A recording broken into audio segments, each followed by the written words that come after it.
Then a strange thing happens. Wilders must have liked my robust approach, as I get a phone call inviting me for a formal interview.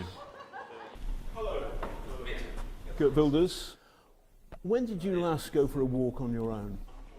On my own? Well, that's something like, wow, 12, 13 years ago. All on my own, drive a car, go do some shopping, or empty my own mailbox at home. Being at my own home is more than 12 years ago, unfortunately.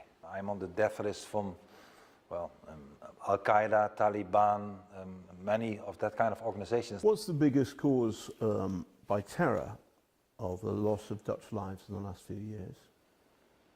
Well, we were lucky to not have the kind of attacks that, for instance, Germany, Belgium, France, even the United Kingdom with the London attacks had. I was thinking about MH17.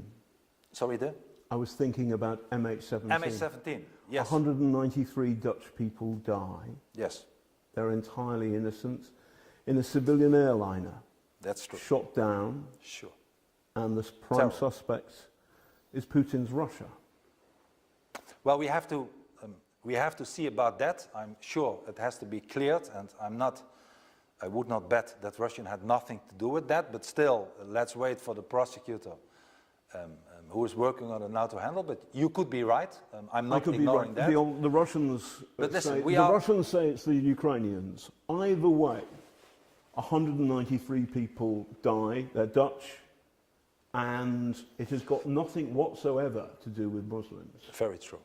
And we have to see and wait. No, because I don't know. Because there are other dangers in the world, aren't there? There's North Korea, there's Putin's Russia, and there are Islamist extremists, Islamist fascists. Fortunately, so aren't you a bit obsessed with just one element of the spectrum here, which is the Muslim spectrum, while ignoring perhaps Russian fascism? I tell you, the more that we import Islam, and I'm not talking about all the people. I'm not saying once again that all the people are extremist people, but the ideology and freedom are incompatible. So we are facing an existential problem here. If we allow to open our borders, if we allow to ignore the problems that we are facing today, let alone later in the century with the demographic situation in Africa, we will cease to exist. Our values, our identity will not be taken away by the European Union only, but by the Islamization of our society. And that does not work. And I want it to be stopped. Point. So Trump has pushed America first. Yes. You have Netherlands first, America first, Germany first, yes. Russia first. Don't we go back to 1939?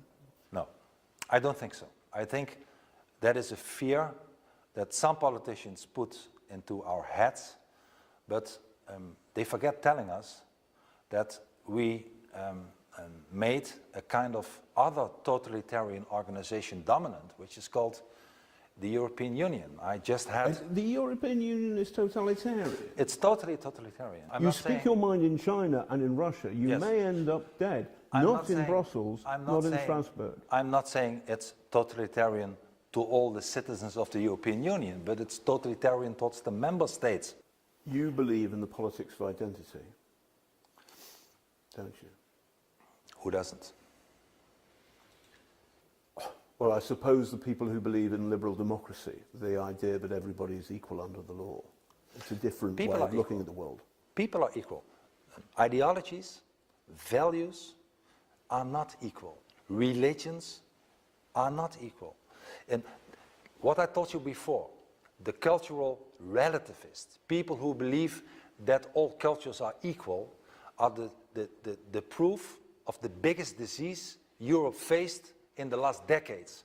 Cultural relativists who say Islamic culture is the same as Christianity, allow them and don't demand from them to integrate and to assimilate. This is the worst thing that has happened to us. Many Dutch find his views not just repellent but dangerous. So will Geert Wilders take power on March 15th? Probably not, as the mainstream parties will do their best to block him. But there's no doubting this man is changing what was once the most liberal country in Europe into something quite different.